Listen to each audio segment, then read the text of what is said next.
they come to the old entrance, they're not going to see anybody. So we flipped the campus, which is the big news, I guess. We've expanded out to 2,400 students by taking over the former Riverview Elementary, and our wing is what we're calling it. So we've flipped the campus off of Highway 21 now.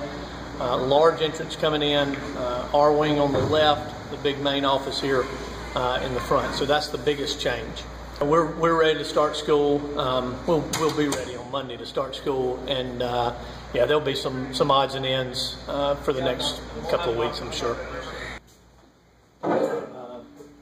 Some adjusting. Well, you know, we're going to be able to focus on our 9th grade a little differently than we've been able to the last few years, and it's just going to give us more space. It's, you know, with 2,000 students is what we're expecting to be here this year.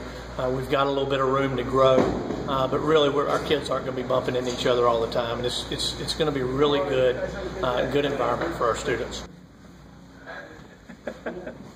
We're on I think we're on a wait and see. A couple of things. We've probably got some plans that are going to fall through, but yeah, I'm really excited about the 9th grade being in our wing for the majority of their day, probably 75% of their day, giving them a safe place to start high school and transition in there.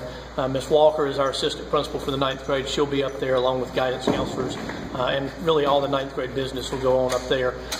So that's probably the most exciting part. But I also like this new front entrance, having a space for admin and guidance right here at the front of the building, and this kind of being the focal point that kind of connects everything is pretty cool.